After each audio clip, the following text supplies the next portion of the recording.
Eto naman, okay, eto yung mga sabihin na nating mga papansin na walang ginawa kundi tirahin ang Kim Pao. Nakikita siguro nila umaangat eh. Tapos ngayon hindi na sila makasakay kasi sinoplak nila before eh. 'Di ba? Pinahiya nila yung Kim Pao before eh. So ngayon, sabi nga nila, hindi na nila didepensahan. Kaya ngayon, ang gagawin, maninira na lang. Okay? As requested ni Madam Jang D. Bets Abilino, pasadahan natin saglit tong mga aka na to. Okay, tingnan natin pinagsasabi. Okay? Mabilis lang to, siguro mga 5 minutes. Kasi ako hindi ko pa to napapanood ngayon ko lang to panonoorin. Mabilis lang to. Okay, so tingnan lang natin ano ba yung pinagsasabi na naman ito ni Alex Brosas. Alam mo kasi, it is inevitable na pag-usapan ito because si Paolo Abilino na mismo ang nag-post, ang nag-share ng mga ng photos na ng stock. they're not bashers, they are fans. Na tawag dito, gustong-gusto siguro makalapit kay Pao, 'di ba? So ayan. Sabi nila dito, hindi daw bashers 'yun. Mga fans daw 'yun. 'Di ba? Paano naman nila nalaman na fans 'yun? Bakit kakilala ba nila 'yun? Kung fans ni Paolo 'yun, kung totoo man mga kachika, I don't think na magkocross yun ang boundary kagaya ng ginawa nung dalawang yun. Diba? And I think someone already mentioned na yung dalawang yun is fandom ng ibang love team. Diba? Gustong makita siya in person. Di ba? Yun ang yun ang naiisip ko. And paano napasok na maari silang Kim Pao fans? Siyempre na bang gagawa, alam mo, bashers, mag-effort ba ang bashers para pumunta? In the first place, ang bashers ba, papapasukin doon sa doon sa village na Village. Oo. Eh bakit? Papasok ka ba sa village na yon? Tatanungin ka ba muna ng guard? Basher ka ba o fan ka? Di ba? Anong klaseng kalokohan na naman na ito? Kaya daw nakapasok kasi fan. Hello, pwede naman kahit basher ka para papasukin ka, sasabihin mo lang dun sa guard, fan ako ni Paolo. Diba, kung basher, ba't ka aamin na basher ka kung di ka papapasukin? Eh di magiging useless yung plano mong pang-i-stock. Di ba? Di ba? And also, I would like to say na with the power of deduction and the history of Paolo, wala naman siyang rabid fans ever since. Na parang I-stock siya, kung saan-saan. Maaring dumadalaw sa shooting, maaring dumadalaw sa press cons, pero never attempted to enter his safe space. Saka, wala akong nakatandaang Paulonians o Paulonatics na talagang bubuntot-buntot. Sigurado ba sila dyan? Wala daw silang matandaan na fans ni Paolo na marunong bumuntot. Actually, yung gusto nilang palabasin dyan, okay? Para sinasabi nila, hindi naman ganun kasikat si Paolo para laging sundan ng mga fans. Wala daw sa history ni Paolo. And hello, bakit kasama ba sila ni Paolo buong buhay ni Paolo? Bakit bodyguard ba sila ni Paolo para alam nila kung may sumusunod kay Paolo? Di ba? Palibasa itong mga to, mga chika, sinoplak nila yung Kim Pao eh. Eh di ngayon, ang lakas-lakas ng Kim Pao, eh di nga sila. Di ba? Kay Avelino. Nagkaroon na talaga siya ng... Sabi nga ni Madam Edita Adonza, feeling ko nga itong mga to yung leader nung Pwedeng itong mga to yung leader nung mga nag-i-stock kay Pao eh. Ngayon, pinalalabas nila, hindi daw basher yon kasi kapag sinabing basher, mabubuking sinawa kaya sinisisi nila mga Kim Pao fans yun. Ang galing mag-segue eh. Sang Rekwang fans, nung pinagtambal sila ni Kimberly. Diba? Kim Pao na yon. Okay, yung Kim Pao na yon. Kaya, if we are going to deduce, posible nga na itong mga taong naluloka si Paolo kung bakit lagi nakalabas ang bahay niya, ay bahagi ng nasabing fandom. Pero, Oh, Do you ano yan? agree? oo, and what's ironic is that, Mm. alam ng mga Kim Pao fans na gusto ng kapribaduhan ni ni Paolo. Uh-huh. Oh, di ba? Mm. That is quite ironic. Lalo na kung, Diba? kung totoong Kim Pao tong mga nag-i-stalk kay Mm-mm. Paolo, bakit hindi nila pinagsasabihan? Oo, di ba? Diba? Bakit hindi nyo kinasaway? Oy, na-alarm na si Paolo sa presence nyo. Mm-mm. Stop. Actually, mga kachika, yung pinagsasabi nilang sasabihan, stalker yan eh. Siyempre, pupunta yan kapag ka walang bantay. Di ba? Ako mga chika, alam niyo no, sa totoo lang kaya gusto kong ilagay tong content na to, just for everyone's knowledge, Kasi kapag ka hindi natin to kinorek, paniniwalaan ng ibang mga tao yan. So dapat, kapag ka napanood nila tong video natin sa Chika Patrol, maipaliwanag natin dito, yun na yung pinagsasabi ng dalawang to, is definitely not true. Di ba? Kasi literal, parang gumagawa sila ng kwento to use it against the Kim Pao fans, to against Kimi and against Paolo. Kapag walang nag-correct dyan, kapag walang nag-content dyan, mga kachika, etong mga pinagsasabi niyan, pwedeng paniwalaan ng iba eh. Dapat merong mag-voice out to protect Kim Pao mula sa dalawang to. Kapag walang nag-voice out, walang nag-defend, kawawa ang Kim Pao. Di ba? Sigurado etong dalawang to, since si Paolo nasa radar na sila ni Paolo di ba? Remember the MediaCon. So si Paolo panigurado inoobserbahan na tong dalawang to. And ngayon si Paolo most probably napanood tong video na to. Imagine si Paolo ni hindi man lang madepensa ang sarili niya. Nakakaawa. Di ba? Sabi ni Madam Bergie Biscayda. Yan, good evening. Hindi natin siya pwedeng ipatronize. Marami pa daw silang Kasi gagawin. by this time, baka naman napagsabihan na, kasi nga video na to, kung sakasakaling Oo. diba? Saka, tawag dito, kung Kim, ayaw ni Paolo ng nang binibreach ang kanyang privacy. Mhm. Di ba? Yun ang kiniklaim nyo nga di ba? Mm. O, yun ang kiniklaim nyo, and yet, may mga lumabas na picture sa Palawan, nakuha. Di ba? Oh. Kim at Paolo. Recently? Nung nagbakasyon sila doon. Oh. Ano pinagsasabi nitong Palawan? Lahat naman ng mga picture ng Kim Pao na napipicturean kapag nag-out of town sila, puro stolen shot yun. Di ba? Puro, parang mga walang alam sa, to Ano yun, Amanpulo? Bakit? Hindi naman nag-selfie. Bakit si Kimi ba tsaka si Paolo nagganito doon? Nagganito ba sila doon? Tingnan nyo kami. Hindi naman stolen shot yun Di ba? Stolen shot, hindi rin nila alam yun. Kung alam nila yun, ba't ipalalabas ba nila sa social media yun? So magwala.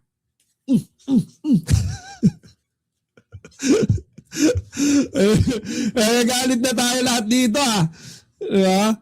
Anyways, dami kasi nagre-request Nakaw picture nga, sabi ni Madam Jangdi. Yan, dahil ayaw nyo nang ituloy ito, balik na nga lang tayo dito. Gusto ko sanang patulan mga kachike. Alam nyo, gusto kong palagan diba? Gusto kong labanan Diba? Kaso sabi nyo, wag niyang pagloonan ng pansin. And balik na lang tayo dito sa mong kilig part. Ayun. Anyways mga chika, balik na lang tayo dito sa kilig part. And again, tuloy na lang natin sinasabi natin about Kimi and Paolo. Sobrang ganda, sobrang tawag dito, sobrang professional, okay, nung dating nitong lie detector na to, and sana ang wish natin, syempre, masundan pa to. Hindi man lie detector, hindi naman sinasabi natin lie detector test ulit. Hindi. Sana magkaroon pa ng more events, more games, more aminan, kagaya ng ganito, yung saan parang nagiging open ang Kim Pao sa atin. They're being more transparent, they're being more open, they're sharing what they really feel on one another. Kasi madalas kapag si Kimi, si Paolo inaasar sa isa't isa, ngingitian lang ni Kimi. Ngingiti. Uy, si Paolo, ngingiti si Kimi. Si Paolo asarin kay Kimi, ngingiti si Paolo.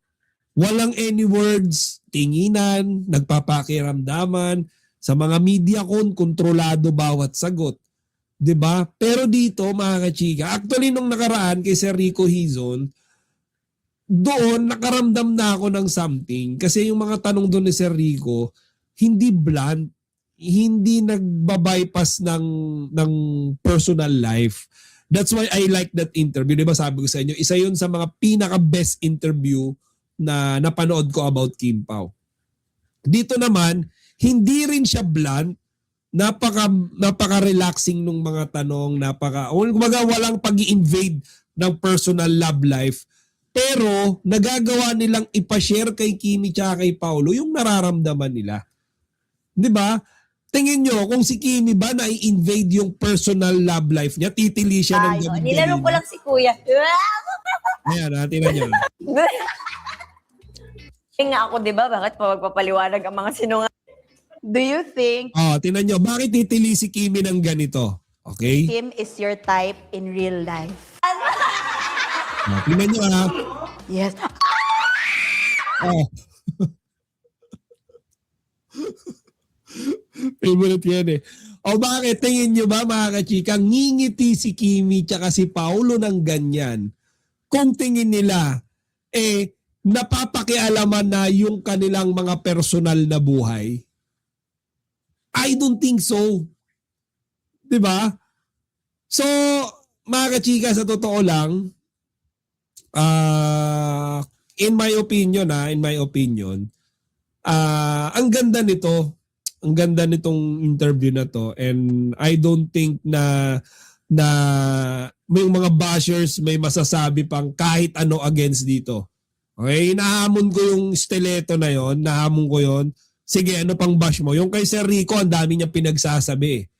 Yung basher ni Paolo, ang dami niya pinagsasabi doon sa interview with Sir Rico Hizon. Kinukumpara pa doon sa mga interview ni Janine Gutierrez dati kay Paolo. Dito, sige nga, nagkakaaminan. Sige. Hinahamon ko yung mga bashers ngayon. Paano nyo sasabihin yan? Na mismong lie detector test sinusuportahan yung mga sagot nilang dalawa. Inaamin nila na type nila isa't isa, and lie detector test approve yung mga sagot nila. Diba? Si Kimi nag-deny. Hindi niya raw type si Paolo. Hindi niya raw type of guy si Paolo. Bakit nag-alarm yung lie detector? Diba? Before marami yan sila views kasi gamit nila Kim Pao. Now, ewan ko lang dalawang nega na baklush. Wala na nga nagko-comment dun sa ano nila eh. Sa live nila eh. Yung dalawang DTT na yon, wala na. Alam nyo kung bakit? Mula nung dinurog-durog nila. 'Di ba? Mula nung dinurog-durog nila yung Kim Pao ng media ko ng The Alibay, doon na nagkasira-sira eh. Doon na nagkadurog-durog yung relationship nila as fan with Kim Pao. O saan sila pupunta ngayon? Di sa mga basher, tablado eh, pahiya eh. Sila naman yung may kasalanan nun eh. Di ba? Bakit nila ginaganon yung Kimi? Ba't nila binabatuhan ng ganon si Kimi tsaka si Paolo? And worse, kinumpara niya pa kay Eko. Talaga tatablahin siya ng mga yun. Di ba? So, yung mga outcome nung nangyayari dyan sa DTT, kaya dumami yung mga bashers nila, lumobo, dahil sila rin mismo yung may kagagawan yan. Diba? They hurt Kimi and Paolo's feeling during that media con.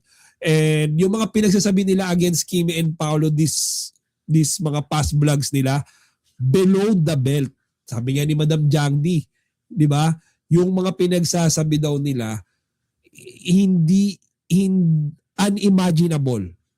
'Di ba? Yung tipong kahit simpleng tao, ordinary people, ordinary citizen, hindi fan ni Paulo hindi fan ni Kimi, masasaktan eh. What more tayong mga fans? 'Di ba? Mukhang may mga bashers na naman na nanangaasar sa Kim Pao, tambalang ni na Kim Chiu at Paulo Avellino. Madalas talaga silang matarget online, lalo na kapag may bagong ganap o project. Halimbawa, dati ring nagkaroon ng mga bashers kay Kim. May mga nag-boycott pa at naglalait sa kanya sa social media, pero dinumog pa rin ng fans ang mall shows nila, kaya parang nasupalpal din ang mga naninira. Bakit madalas silang binabash? Karaniwan ito sa fandoms at love teams. May ibang fans ng ibang love team na nagkakaroon ng fan wars. May mga taong naghahatak para lang mag-trend o mag-clout. Kapag may bagong project o interview ang Kim Pao, biglang dumarami ang negative posts online. Napansin din ito ng fans sa mga discussion forums. Pero sa totoo lang, malakas pa rin ang support ng fans nila. Patuloy pa rin ang projects at guestings nila. Madalas deadma lang si Kim sa bashers at nagpapatuloy sa work. Kaya maraming fans ang sinasabing kapag pinapansin ng bashers, lalo lang silang lumalakas. Mas okay na suportahan na lang ang idols. Tip kung fan ka ng Kim Pao, huwag pumatol sa bashers. I-report o i-block na lang. I-support na lang ang projects nila. Ang masasabi ko sa balitang pinahiya o binash ang Kim Pao, Kim Chiu at Paulo Avellino ay ganito. Number 1. Madalas talagang nangyayari ito sa sikat na love team. Kapag malakas ang fandom, automatic may bashers din, lalo na sa social media kung saan mabilis kumalat ang memes, edited videos o maling kwento. Kaya kahit maliit na pangyayari, nagiging malaking issue online. Number 2. Minsan fake news lang ang pinanggagalingan. May mga pagkakataon na gawa-gawa lang ang balita. Halimbawa, may viral post na nagsasabing ayaw daw pumirma ng prenup si Paulo dahil sa pagmamahal kay Kim. Pero pinabulaanan nito ng showbiz insider na si Ogie Diaz at sinabing imbento lang ang quote at dapat i-report ang nagpapakalat ng maling impormasyon. Number 3. May mga issue rin na pinapalaki lang ng netizens. Halimbawa, may viral moment kung saan sinabi ni Paulo na ayoko ng sugal habang may event na may kinalaman sa endorsement ni Kim. Dahil dito, may ilang netizens na gumawa agad ng intriga na parang nilaglag niya si Kim kahit maaring personal opinion lang niya iyon. Opinion ko, normal na bahagi ng pagiging sikat ang bashing, pero kadalasan pinapalaki lang sa social media, galing sa fake news o fan wars ng ibang fandoms. Sa huli, ang mahalaga ay kung maayos naman ang relasyon nila at trabaho nila, hindi talaga masyadong big deal ang mga bashers. Isang malawak na reaksyon sa issue ng pagpapahiya sa Kim Pao. Sa panahon ngayon ng social media, halos normal na ang mga sikat na personalidad ay nakakaranas ng matinding pagsusuri, pambabatikos at minsan ay pambabash mula sa publiko. Ang nangyaring issue tungkol sa Kim Pao ay isa lamang sa halimbawa kung paano mabilis kumalat ang opinyon ng mga tao online, maging ito man ay totoo, pinalaki o minsan ay mali ang pagkakaintindi. Una sa lahat, mahalagang tandaan na sina Kim Chiu at Paulo Avellino ay parehong matagal ng respetadong artista sa industriya ng showbiz sa Pilipinas. Si Kim Chiu ay kilala bilang isang aktres na nagsimula sa reality show at naging isa sa mga pinakamasuksesful na artista ng kanyang henerasyon. Samantala, si Paulo Avellino naman ay kilala sa kanyang seryosong pag-akte at sa maraming dekalidad na proyekto sa telebisyon at pelikula. Dahil sa kanilang kasikatan at sa pagbuo ng tambalang na Kim Pao, natural lamang na malaki ang atensyon ng publiko sa kanila. Ang problema ay kapag ang atensyon ay nagiging sobrang negatibo. Sa social media, madalas may mga netizens na mabilis magbigay ng komento kahit hindi pa kumpleto ang impormasyon. Isang maliit na clip, screenshot o komento lamang ay maaring mag-viral sa loob ng ilang minuto. Dahil dito, nagiging mukhang parang may pagpapahiya o panlalaglag kahit minsan ay hindi naman yun ang tunay na nangyari. Isa pang aspeto ng ganitong issue ay ang tinatawag na fan culture o fandom wars. Sa industriya ng entertainment sa Pilipinas, malakas ang kultura ng love teams at fandoms. Kapag may bagong tambalang na sumisikat tulad ng Kim Pao, may mga fans na buong pusong sumusuporta, ngunit mayroon ding mga grupo na hindi sang-ayon o mas gusto ang ibang tambalan. Minsan dito nagsisimula ang mga fan wars kung saan nagiging personal ang mga komento at nagiging target ang mismong mga artista. Sa pananaw ko, mahalaga ring tignan ang human side ng mga artista. Kahit sikat sila, tao pa rin sila na maaring masaktan sa masasakit na salita online. Ang patuloy na pambabasya ay maaring makaapekto sa mental health ng isang tao kahit pa sanay na sila sa public criticism. Kaya maraming celebrities ang pinipiling manahimik o hindi patulan ng mga bashers upang hindi na lumaki pa ang issue. Sa kabilang banda, may magandang aral din na makukuha dito para sa mga fans at netizens. Ang social media ay isang makapangyarihang platform at bawat post o komento ay may epekto. Kung gagamitin ito para manira o magpakalat ng maling impormasyon, lalo lang itong pinapalala ang toxicity sa online community. Ngunit kung gagamitin ito para magpakita ng suporta, respeto at tamang impormasyon, mas nagiging positibo ang kapaligiran para sa lahat. Sa huli, ang tunay na sukatan ng isang artista ay hindi lamang ang mga komentong nakikita sa internet, kundi ang kanilang trabaho, dedikasyon at koneksyon sa mga taong sumusuporta sa kanila. Hanggat patuloy na ginagawa ni Kim Chiu at Paulo Avellino ang kanilang trabaho ng maayos at may mga taong patuloy na sumusuporta sa kanila, ang mga bashers ay magiging bahagi lamang ng ingay sa paligid, hindi ang kabuuan ng kanilang kwento. Narito pa ang ilang mahahalagang bagay na maaring maidagdag sa balitang tungkol sa pambabash o unumayang pagpapahiya sa tambalang ni Kim Chiu at Paulo Avellino. Number 1. Epekto ng social media sa mga issue ng artista. Sa panahon ngayon, napakabilis kumalat ng balita dahil sa social media. Isang maliit na video clip lamang, screenshot o komento lamang ay maaring mag-viral sa loob ng ilang minuto. Dahil dito, nagiging mukhang exaggerated o napapalaki ang isang pangyayari. Minsan, hindi na napapansin ng mga tao kung ano talaga ang buong konteksto ng sitwasyon. Number 2. Responsibilidad ng mga netizens. Isa pang mahalagang punto ay ang responsibilidad ng mga netizens sa pag-share ng impormasyon. Bago mag-react o magbahagi ng isang balita, mahalagang siguraduhin muna kung ito ay totoo. Kapag hindi ito na-verify, maaring magdulot ito ng maling impresyon at mas lalong makasira sa reputasyon ng mga taong sangkot sa issue. Number 3. Patuloy na suporta ng fans. Sa kabila ng mga bashers, kapansin-pansin na marami pa ring fans ang sumusuporta sa Kim Pao. Tuwing may event, proyekto o public appearance ang dalawa, madalas ay marami pa ring taong nagpapakita ng suporta at paghama sa kanila. Ipinapakita lamang nito na hindi lahat ng reaksyon sa social media ay negatibo. Number 4. Profesionalismo ng mga artista. Sa halip na patulan ng mga bashers, kadalasan ay pinipili ng mga artista na manahimik at maging profesional upang maiwasan ng mas malaking kontrobersya at upang mapanatili ang kanilang magandang imahe sa publiko. Sa kabuuan, ang balitang ito ay nagpapakita kung paano nagiging malaking usapin ng mga pangyayari sa showbiz dahil sa social media. Gayunpaman, mahalagang tandaan na hindi lahat ng nakikita online ay kumakatawan sa kabuuan ng katotohanan. Mas mainam pa ring tignan ng kabuuang konteksto at maging responsable sa pagbibigay ng opinyon.